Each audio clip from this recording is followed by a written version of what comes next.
Pelan, pelan, pelan, pelan, pelan, pelan, pelan.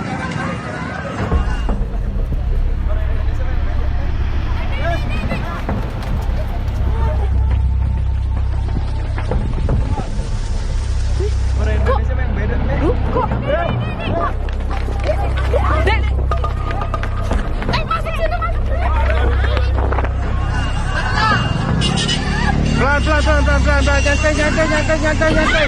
Ini gue Ola lagi di Lotte Shopping Avenue. Ya Allah, masih berasa ya Allah. Lewat emergency. Beberapa wilayah di Indonesia belakangan ini dilanda dengan bencana alam. Dari gunung meletus, gempa bumi, ditambah lagi listrik mati massal. Yang menjadi pertanyaan adalah mengapa bencana-bencana tersebut terjadi secara beruntun dengan jarak waktu yang nggak terlalu jauh. Mari kita bahas lebih lanjut. Oh my god, oh my god, oh my god. Chandra! Chandra! Jangan. Nun, bebenan Nun. Oke, sedikit flashback pada 26 Juli 2019 lalu, Gunung Tangkuban Perahu di Lembang, Jawa Barat mengalami erupsi. Terus, kita lanjut pada tanggal 2 Agustus 2019 terjadi gempa bumi yang berkekuatan 7,4 magnitudo yang terjadi di wilayah Banten hingga terasa di wilayah Jakarta dan sekitarnya. Kamu ngerasain gempa nggak kemarin? Nah, kalian inget nggak sih kemarin BMKG sempat memberikan peringatan dini terjadinya gempa berkekuatan 8,8 magnitudo yang berpotensi tsunami setinggi 20 meter di daerah selatan Jawa, khususnya di daerah Cilacap dan Jawa Timur. BMKG juga merilis tentang Sunda Megatrust yang menjadi ancaman bencana di Indonesia. Lalu kira-kira ada kaitannya nggak ya sama bencana yang terjadi akhir-akhir ini? Dari pantai Sumatera mungkin jaraknya sekitar 200 sampai 250 km ada di laut lepas. Kemudian di selatan Jawa juga jaraknya sekitar sama, kemudian menerus sampai ke Bali, Nusa Tenggara Timur. Kemudian ada di sisi utara Papua, dan itu ada juga dari sumber tumbukan dari Pasifik ya. Ngomong-ngomong soal Sunda Megatrust, kamu tahu nggak sih sebenarnya Sunda Megatrust itu apa? Jadi Indonesia ternyata memiliki sumber gempa yang sangat banyak. For your information, Indonesia memiliki 6 zona tumbukan lempeng. Nah, 6 zona tersebut kalau dirinci menjadi 16 zona megatrust, yakni di Pulau Sumatera, Nusa Tenggara Barat, Nusa Tenggara Timur, dan Laut Banda. Sementara itu, megatrust sendiri adalah sumber gempa yang memiliki potensi besar, tapi kapan terjadinya gempa kita tidak ada yang tahu. Ya, seperti yang kita ketahui bahwa rumor tentang megatrust yang bolak-balik dikasih tahu sama BMKG itu ternyata adalah potensi dan bukan hanya sekedar prediksi. Menurut BMKG, ancaman Sunda Megatrust benar ada dan bisa saja terjadi sewaktu-waktu.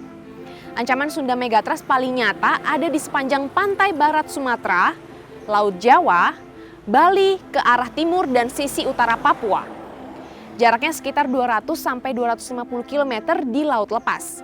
Sementara bagi wilayah Jabodetabek, Sunda Megatrust juga dapat memicu patahan baribis yang memanjang dari Pasar Rebo hingga Ciputat serta patahan Lembang di Bandung. Sedangkan sumber gempa dangkal yang memicu Sunda Megatrust tentu akan menyebabkan gelombang tsunami yang sangat besar. Tapi hingga saat ini belum ada teknologi yang mampu memprediksi kapan gempa akan terjadi.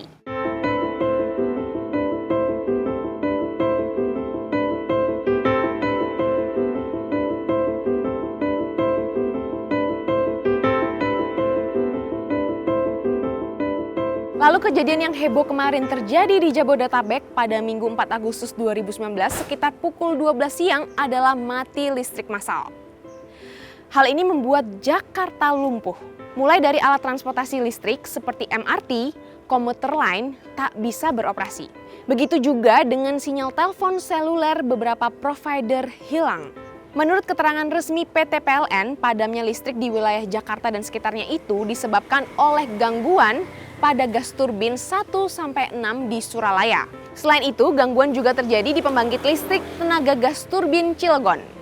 Pada saluran udara tegangan ekstra tinggi, Ungaran, Pemalang, terjadi gangguan pada line 1, sirkuit 1. Kemudian disusul dengan gangguan pada sirkuit kedua. sehingga dua-duanya terjadi gangguan. Bahkan Presiden Jokowi kecewa dengan penanganan PLN dari kejadian listrik padam itu. Bapak Ibu semuanya ini kan orang pinter-pinter, apalagi urusan listrik dan sudah bertahun-tahun. Apakah tidak dihitung, apakah tidak dikalkulasi, bahwa akan ada kejadian-kejadian sehingga kita tahu sebelumnya. Kalau tahu-tahu drop gitu, artinya pekerjaan-pekerjaan yang ada tidak dihitung, tidak dikalkulasi. Tapi hal ini dibantah sama BMKG. Jadi BMKG memastikan bahwa insiden mati listrik massal tersebut di sebagian besar wilayah Jawa tidak ada kaitannya dengan bencana alam.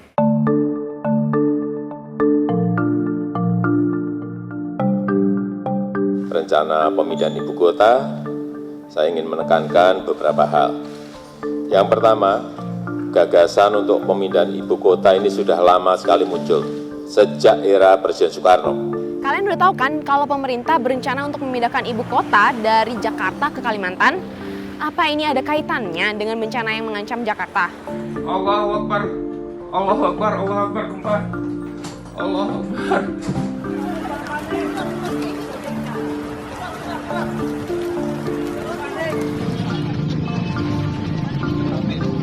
Wah, di Indonesia rawan bencana alam nih. Kayaknya edukasi masyarakat tentang mitigasi dan tanggap bencana itu penting deh. Mudah-mudahan pemerintah bisa segera menyiapkan langkah-langkah konkret untuk meminimalisir hal-hal yang tidak diinginkan.